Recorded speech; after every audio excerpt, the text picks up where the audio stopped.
Azura and the Box. Ancient Tales of the Dwemer. Part 11. Nishobar had enjoyed an adventurous youth, but had grown to be a very wise, very old Dwemer, who spent his life searching for the truth and dispelling superstitions. He invented much and created many theorems and logic structures that bore his name. But much of the world still puzzled him, and nothing was a greater enigma to him than the nature of the Aedra and Daedra. Over the course of his research, he came to the conclusion that many of the gods were entirely fabricated by man and Mer. Nothing, however, was a greater question to Nkilbar than the limits of divine power. Were the greater beings the masters of the entire world, or did the humbler creatures have the strength to forge their own destinies? As Nkilbar found himself nearing the end of his life, he felt he must understand this last basic truth. Among the sage's acquaintances was a holy Chimer priest named Athenic. When the priest was visiting Bethalag Zetarams, Nkilbar told him what he intended to do to find the nature of divine power. Athenic was terrified and pleaded with his friend not to break this great mystery, but Nkilbar was resolute. Finally, the priest agreed to assist out of love for his friend, though he feared the results of this blasphemy. Athenic summoned Azura. After the usual rituals by which the priest declared his faith in her powers, and Azura agreed to do no harm to him, Nkilbar and a dozen of his students entered the summoning chamber, carrying with them a large box. "As we see you in our land, Azura, you are the goddess of the dusk and dawn, and all the mysteries therein," said Nkilbar, trying to appear as kindly and obsequious as he could be. "It is said that your knowledge is absolute." "So it is," smiled the Daedra. "You would know, for example, what is in this wooden box," said Nkilbar. Azura turned to Athenic, her brow furrowed. The priest was quick to explain. "Goddess, this Dwemer is a very wise and respected man.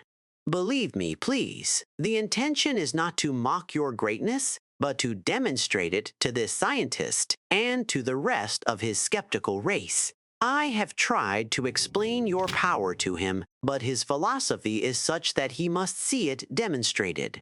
If I am to demonstrate my might in a way to bring the Dwemer race to understanding, it might have been a more impressive feat you would have me do," growled Azura, and turned to look Nkilbar in the eyes. "There is a red-petaled flower in the box." Nkilbar did not smile or frown. He simply opened the box and revealed to all that it was empty. When the students turned to look to all that it was empty. When the students turned to look to Azura, she was gone. Only Athenic had seen the goddess's expression before she vanished, and he could not speak. He was trembling so. A curse had fallen, he knew that truly, but even crueler was the knowledge of divine power that had been demonstrated. Nkilbar also looked pale, uncertain on his feet, but his face shone with not fear, but bliss. The smile of a Dwemer finding evidence for a truth only suspected. 2 of his students supported him, and 2 more supported the priest as they left the chamber.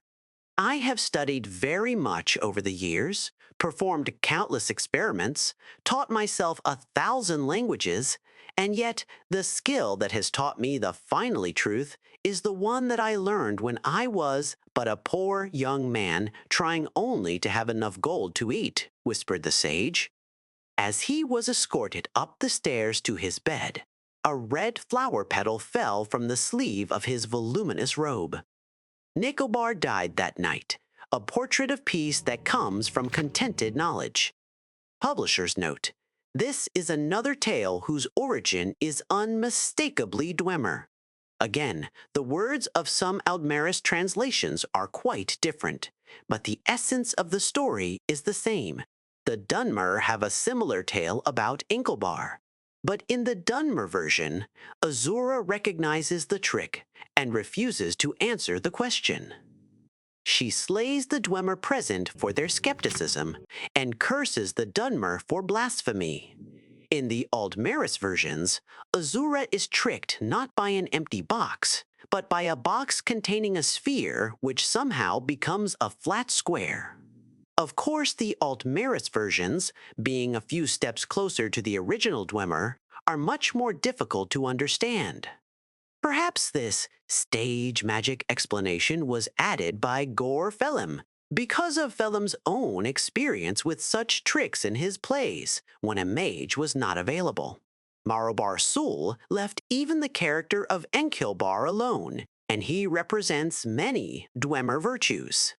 His skepticism, while not nearly as absolute as in the Aldmeris version, is celebrated even though it brings a curse upon the Dwemer and the unnamed house of the poor priest.